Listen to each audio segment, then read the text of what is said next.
Bonjour, bienvenue dans ce live du mardi 4 juin 2024. Je vous salue au nom de Jésus. Bienvenue à tous. Nous allons passer au moins une demi-heure, sinon moins, pour vous parler de la suite du message de dimanche. Je crois que vous avez été bénis. Amen. Gloire et honneur à Dieu pour cela. Prions le Seigneur, notre Dieu. Nous te prions, Père, pour l'opportunité que tu nous accordes en Jésus, par ton esprit.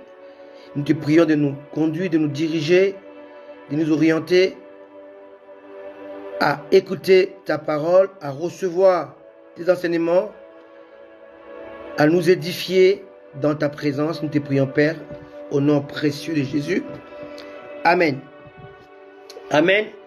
Alors, dimanche, il y a 2 jours, nous avons parlé du témoignage du Père, témoignage de Dieu, et ça nous a pris pas mal de temps.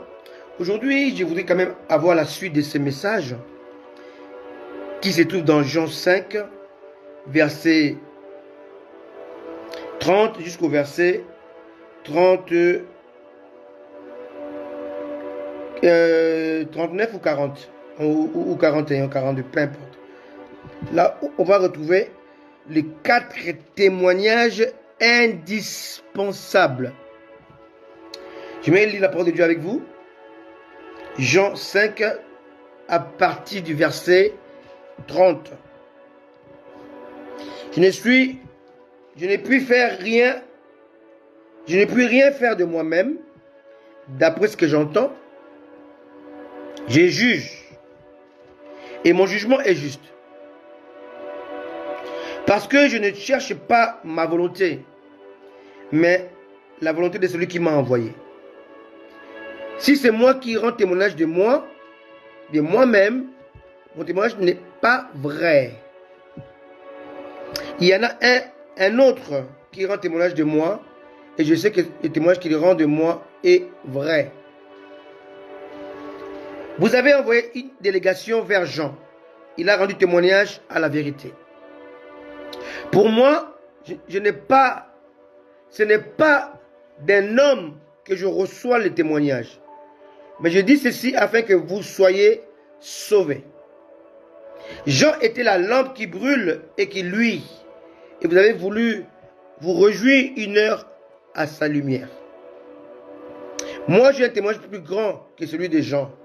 Car les œuvres que le Père m'a donné d'accomplir, ces œuvres même que je fais, témoignent de moi que c'est le Père qui m'a envoyé. Et le Père qui m'a envoyé a rendu lui-même témoignage de moi. Vous n'avez jamais entendu sa voix, vous n'avez point vu sa face. Et sa parole ne demeure point en vous, parce que vous ne croyez pas à celui qui l'a envoyé. 39. Vous sondez les Écritures parce que vous pensez avoir en elles la vie éternelle. Ce sont elles qui rendent témoignage de moi, et vous ne voulez pas venir à moi pour avoir la vie. Amen. Alors ici, nous trouvons le 4 grands témoignages que tout homme de Dieu, tout servant de Dieu, tout enfant de Dieu doit impérativement avoir. Dimanche dernier, nous avons parlé du témoignage du Père.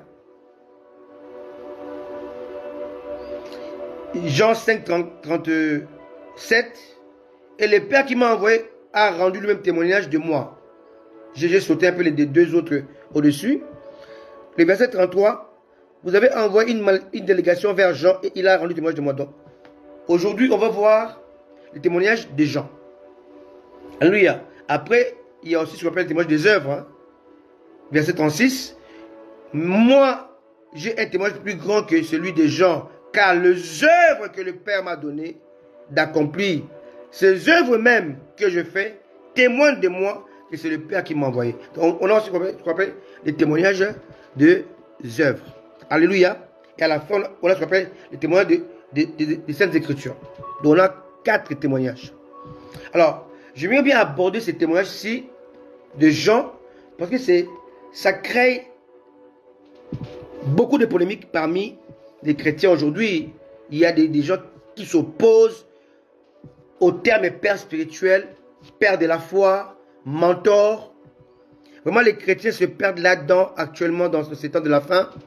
Il y en a qui sont des Melchisedec, qui ne sortent, ils ne sont sortis de nulle part. Il est ce qu'il est.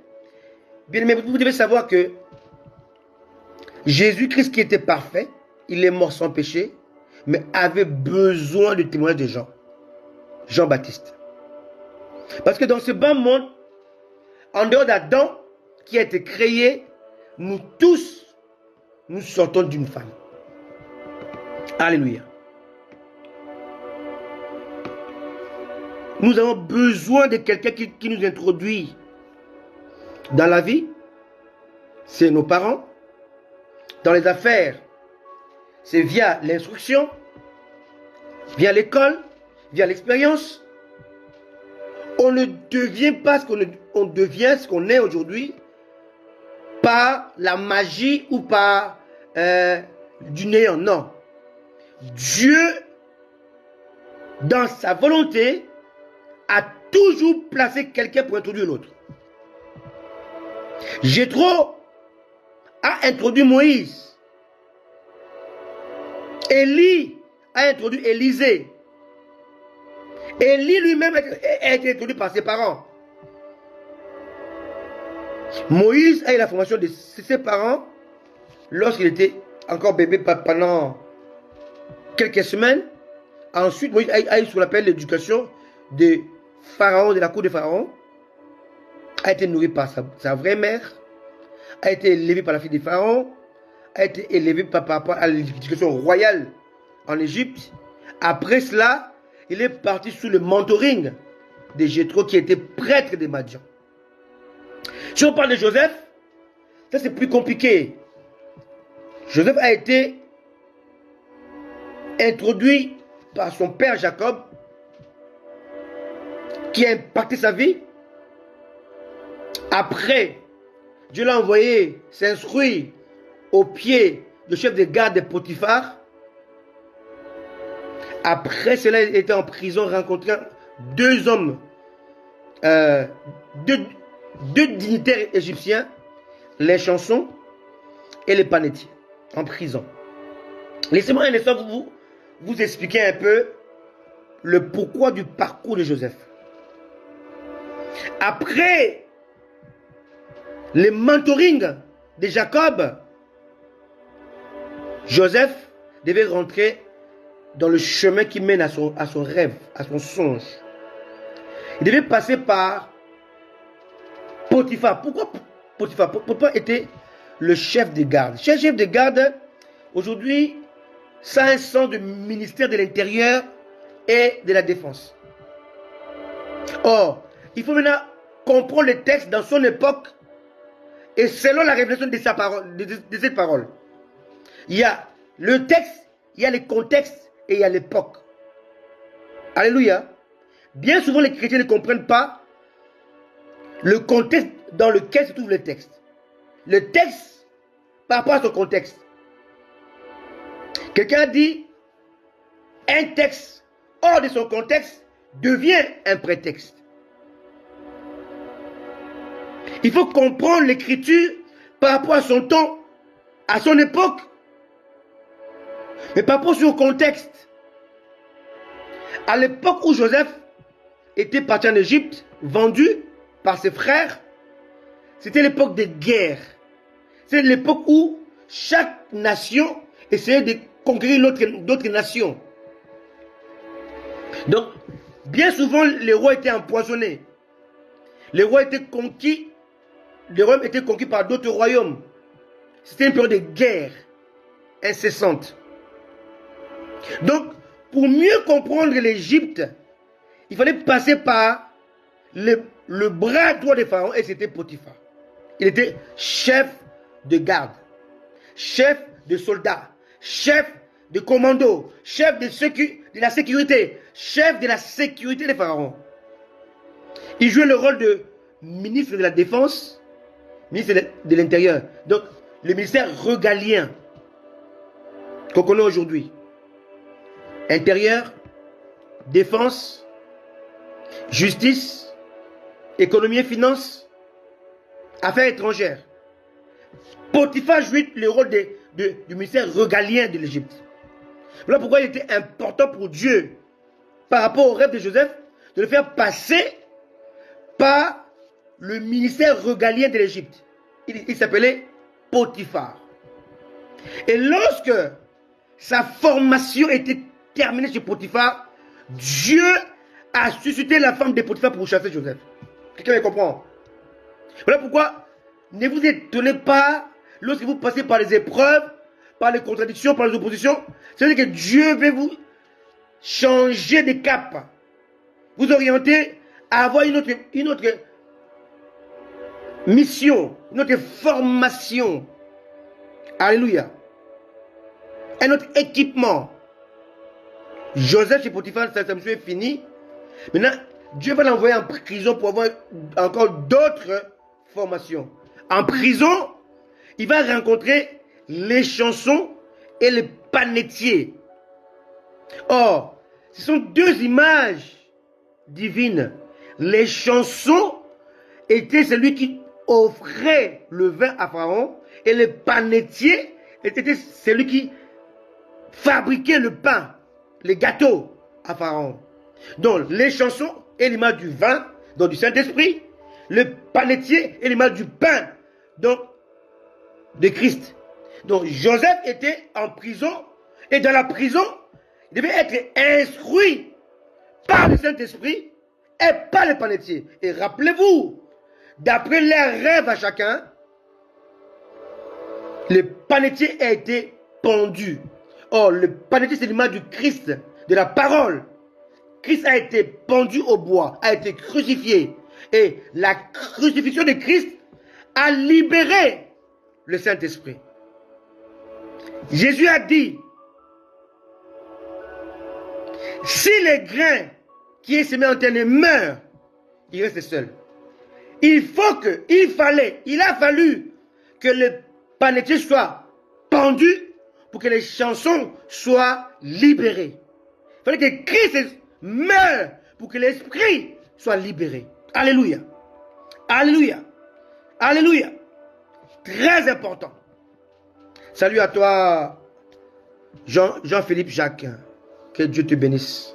On est ensemble. Amen. Homme de Dieu. Alors, il a fallu que les chansons soient réhabilitées parce que les panetiers étaient condamnés. On devait condamner Jésus pour que les plans de Dieu soient mis en place. Sans la rédemption du Christ, il n'y a pas de l'Esprit de Dieu qui se répande. Alléluia. Et c'est comme ça que Dieu a fait. Joseph est passé par ces étapes-là. Alléluia. Très important. Et pourtant, dans son rêve, dans son songe, c'était masqué. J'ai déjà prêché un message comme ça, surtout sur Facebook, où je parle des scènes masquées du rêve. Les parties masquées de nos rêves. Que Dieu ne nous donne pas exprès pour que nous ne puissions pas avoir peur du rêve divin. Les thèmes, c'est les parties masquées du rêve ou de rêve divin. Voilà. Vous pouvez aller le voir. Alors, on voit que le mentoring est obligatoire. Parce que dans le mentoring, la formation, l'équipement et le fait de passer par l'apprentissage. Jésus avait besoin de Jean-Baptiste pour l'introduire dans le monde spirituel, dans le monde de la parole révélée, dans le monde de l'évangile authentique. Rappelez-vous que Jean a dit, répentez-vous, car le royaume de Dieu est proche. Il parlait de Jésus. Jean était la voix. Et Jésus était aussi la voix. Alléluia. Jean était la voix, V-O-I-X. Jésus était la voix, V-O-I-E. Il y a la voix qui introduit la voix. Alléluia. La voix qui est introduite dans la voix. La voix, Jean-Baptiste est introduit dans la voix qui est Jésus-Christ. La voix de Jésus-Christ, on peut aussi l'appeler le chemin. La voix qui est introduite dans le chemin. Jean était la voix qui crie dans le désert pour amener à Dieu le gens dans la voie qui était Jésus. Alléluia. Je peux appeler ce message la voie dans la voie. Alléluia. La voie qui conduit dans la voie. Jean était la voie qui conduit dans la voie. Alléluia. On ne peut pas trouver seul le chemin. Jésus a dit, c'est lui qui aide Dieu. Écoute la parole de Dieu. Alléluia. C'est lui qui aide Dieu. Dit les paroles de Dieu. Vous n'écoutez pas parce que vous n'êtes pas de Dieu. Vous devez être introduit par celui qui fait l'office de voix. V-O-I-X. Pour vous amener dans la voie. V-O-I-E. Alléluia. Voilà pourquoi le mentoring est très important dans l'œuvre de Dieu. Dans le mentoring, il y a ce qu'on appelle l'apprentissage. Alléluia. C'est très important. Même si Dieu t'a appelé, tu dois passer par l'apprentissage, le début. C'est difficile. On tâtonne, on bégaye, on manque de mots. On a peur. C'est normal. C'est l'apprentissage. On apprend à poser des mots, à placer des mots, à parler devant la foule, devant les gens. On doit passer par l'apprentissage. Un enfant, quand il est né, il ne marche pas à quatre pattes. On le porte. Avec le temps, il marche à quatre pattes. Après, il apprend à marcher avec ses deux pieds. Alléluia. C'est l'apprentissage. Aujourd'hui, dans le Seigneur, beaucoup d'hommes de Dieu, beaucoup de servants de Dieu, beaucoup d'enfants de Dieu n'aiment pas l'apprentissage. Or, c'est obligatoire. Or, pour être dans l'apprentissage, il faut que la voix s'y introduise. Tu ouvres la voix. Alléluia. Il faut le mentoring. C'est nécessaire, c'est important et c'est obligatoire. Alléluia. Alléluia. Alléluia. Je répète, la voix a introduit la voix au monde. Amen. Jean devait introduire Jésus par ton témoignage. Voici l'agneau de Dieu qui ôte le péché du monde, qui parle la voix. V-O-I-X. Il parle de qui et de quoi? De la voix. V-O-I-E. La voix doit t'introduire dans la voix. Tu ne peux pas trouver seul la voix. V-O-I-E. Je suis le chemin où je suis la voix, la vérité et la vie. Alléluia. Et on ne peut pas inverser cela. Je suis la voie qui conduit à la vérité. Et la vérité, une fois découverte, une fois intégrée, il va rentrer en symbiose, en intimité avec la vérité. Ta relation avec la vérité, cette relation produit un enfant qui s'appelle la vie. Donc pour avoir la vie, il faut passer par deux étapes. Connaître la vérité. Et la connaissance de la vérité. Parce que dans le mot connaître en grec, dans les évangiles, vous connaîtrez la vérité et la vérité vous affranchira. Le même mot grec traduit par vérité, c'est le même mot qui qui est un peu dans Hébreu, quand on dit Adam connut Ève. Vous connaîtrez. Donc vous aurez une relation, une intimité. Le mot connaître a le sens des rapports sexuels. À l'époque, a le sens de l'intimité entre l'homme et la femme. À le sens de l'accouplement. Adam connut Ève. Ce mot hébreu traduit par connaître a le même sens que le mot hébreu traduit par le mot grec, grec traduit par vous connaîtrez. C'est le même verbe. Pas tu connaîtras la géographie, non. L'histoire, non. Tu auras une relation, une intimité. Alléluia. Voilà pourquoi c'est important, ce que je vous ai dit tout à l'heure, les témoignages de Jean. Jean était la voix qui devait nous introduire dans la voix. Jean était la voix V-O-I-X qui nous introduit dans la voix V-O-I-E. C'est un chemin, c'est une trajectoire, c'est un parcours obligatoire. On doit introduire par la voix, par la parole, par les enseignements, par l'encadrement, par le mentoring.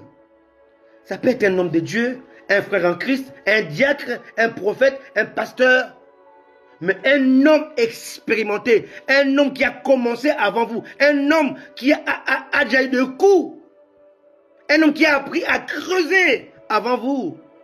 N'oubliez pas que lorsque Jean prêchait, Jésus était encore en préparation. Quand Jean prêchait, Jésus n'était pas encore baptisé. Quand Jean prêchait, Jésus n'était pas encore revêtu du Saint-Esprit. Alléluia. Donc Jean était une expérimentée, un homme expérimenté, un homme assis, un homme qui était combattu par Hérode, combattu par Hérodias, combattu par la religiosité poussiéreuse. Et Jean a dit, je ne suis pas le Messie. Je suis celui qui le précède. Alléluia. Bien-aimé, c'est un conseil gratuit. Et c'est la Bible qui parle. Tout homme de Dieu, tout enfant de Dieu doit avoir, pas des vrais, doit avoir 4 témoignages. Témoignage de Jean-Baptiste, d'un mentor, d'un aîné de la foi, d'un expérimenté, d'un ancien. Doit avoir le témoignage de Jean-Baptiste. Après le témoignage de Jean-Baptiste, il faut passer par le deuxième témoignage. Alléluia. Alléluia. Après le témoignage de Jean-Baptiste, tu dois passer par le témoignage des œuvres. Tes œuvres doivent prouver, doivent parler à ta place. Jésus a dit, même si vous ne croyez pas en moi, considérez au moins mes œuvres. Jean témoigne de Jésus. Celui-ci est l'agneau de Dieu qui ôte les péchés du monde. Les péchés ont été entassés avant Jésus. Mais c'est celui qui venait ôter les péchés. Après le témoignage de Jean, d'un père de la foi, d'un mentor, d'un père spirituel, entre guillemets, parce que beaucoup le refutent, tu as besoin de témoigner des œuvres. Troisièmement, tu as besoin de témoigner du Père, comme je prêchais dimanche. Et quatrièmement, il faut que les saintes écritures attestent que ce que tu fais, ça vient de Dieu. On appelle ça les témoignages de l'écriture. Alléluia. Alléluia. Alléluia. Voilà un peu ce que j'avais à nous partager aujourd'hui, les témoignages de Jean-Baptiste. C'est une image allégorique qui veut seulement dire, quand tu es un homme de Dieu, quelqu'un doit témoigner de toi.